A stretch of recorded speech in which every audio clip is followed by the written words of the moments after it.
I'm Dr. John Gazin in the Department of Family Practice, and I'll be talking about the abdominal exam and demonstrating abdominal exam techniques we'd like the students to learn. Of course, you're welcome to share with them other tips that you may have and other pearls you've gleaned from your experience, but we do want them to learn the exam as all demonstrated. Okay, we'll first start by inspecting the abdomen. You're looking for the abdominal contour, whether it's scaphoid or concave or flat, as this patient's is, or rounded.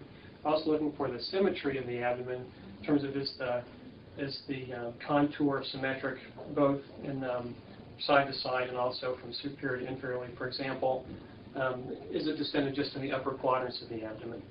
After examining the contours of the abdomen, you'll need to auscultate, and the student should do this before they percuss or palpate the abdomen, as either percussing or palpating may affect the patient's bowel sounds.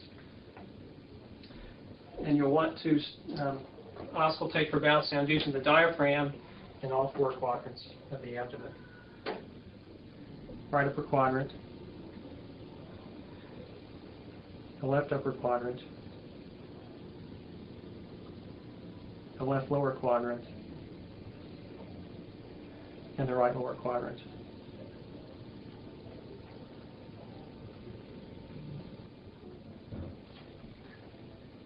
After auscultating for bowel sounds, you'll want to listen for vascular sounds using the bell, because these sounds are typically more low-pitched, and we'll be listening over the aorta, the renal, and the iliac arteries.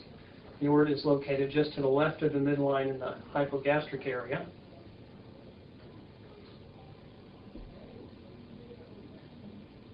And then you want to listen in both the left and right upper quadrants for the renal arteries.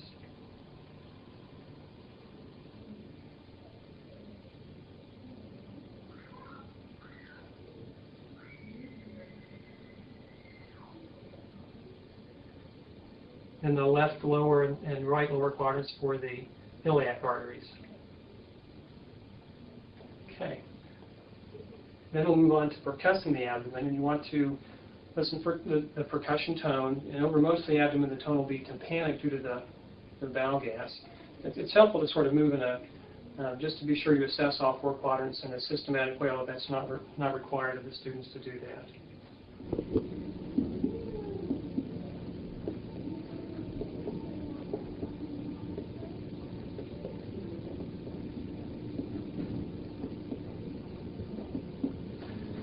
Then we'll percuss for the liver span, and you want to start with that in the midclavicular line, beginning in the abdomen over an area of tympany. You'll percuss upwards until the percussion becomes dull. You can either use a pen or just use a landmark. Do you mind if I write on your stomach here? Okay. To mark the lower edge of the abdomen. Then you want to begin percussing over the lung fields, again, the midclavicular line, to locate the superior aspect of the liver. And percuss downwards to the superior margin of the liver. Find your chest now. All right.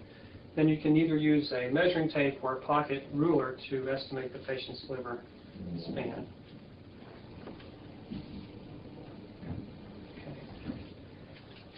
Next, we'll percuss for the spleen, and this is done in the anterior axillary line on the left side of the patient in the lowest intercostal space, so just above the lowest rib. And that should be tympanic percussion note. Ask the patient taking a deep breath and hold it. Percuss again in the same spot. Go ahead and exhale. And that note should remain tympanic. If it becomes dull, that would indicate that the spleen is enlarged. After percussion, then we'll go ahead and begin palpating the abdomen. And you want to palpate with the pads of your fingers. You want to do it very lightly initially. If the person is complaining of pain, it's helpful to start away from the patient's pain to keep them from getting too worried and too nervous about experiencing a lot of pain during the exam.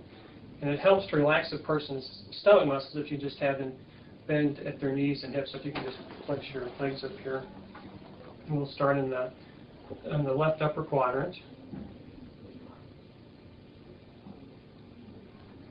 And you're palpating for muscle tone, any sign of pain or irritation, any guarding or tightening of the muscles,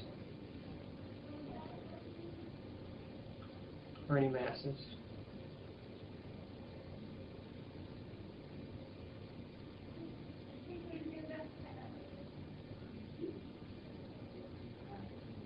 Then I want to palpate more deeply.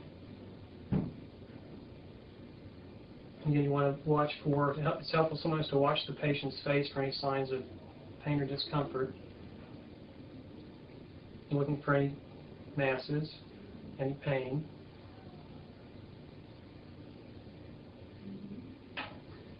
For people that are have large abdomens, sometimes you have to palpate with both hands in order to get enough pressure.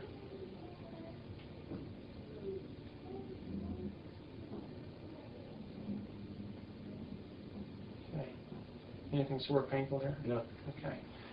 Now let's see if we can feel the liver in the right upper quadrant. So I'm going to, several ways to do this. First, I'm going to palpate pressing upwards against the pads of the fingers and just like you just to breathe in and out slowly. It helps do this over several respiratory cycles to help the patient to relax, because you'll be pressing fairly firmly here.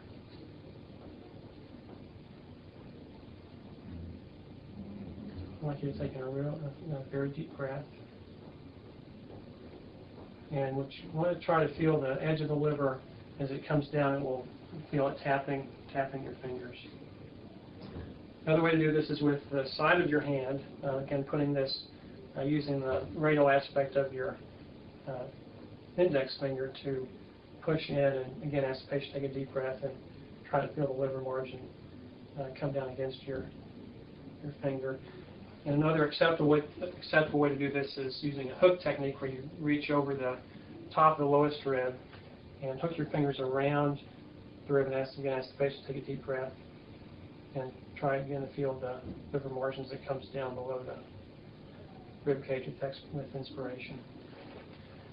And we're going to see if we can palpate the patient's spleen. And to do that, we're going to take your left hand and place it behind the patient in the lower part of the rib cage. Pull them just very gently and slightly towards you.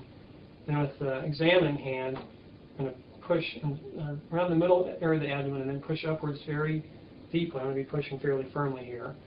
I'd like you to take in a deep breath. And you try to feel the spleen tip, again, just sort of tap against your finger. In normal individuals, you often will not feel the spleen. Okay. Then we're going to check the pulsation of the aorta to be sure that's not enlarged. And we're going to do that with the opposing fingers of your thumb and your index and middle finger. You're going to slide to the left to midline, and you're just in the hypogastric area, and you're going to just push in. And most of the pulsation should be directed anteriorly towards your fingers. In patients that are large, you may have to push in with both hands from the sides.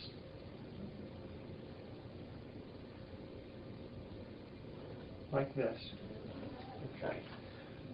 Now we're going to check for costovertebral angle or CVA tenderness. I want to ask the patient to sit up, please.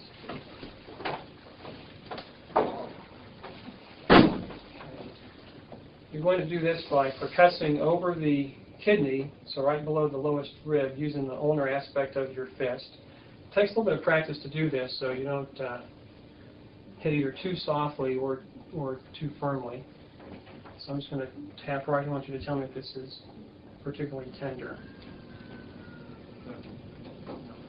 Okay. In the normal sequence of the abdominal exam for students should be begin with inspection, then to auscultate for vowel sounds and for vascular sounds, to percuss, to palpate, then to check for CVA tenderness.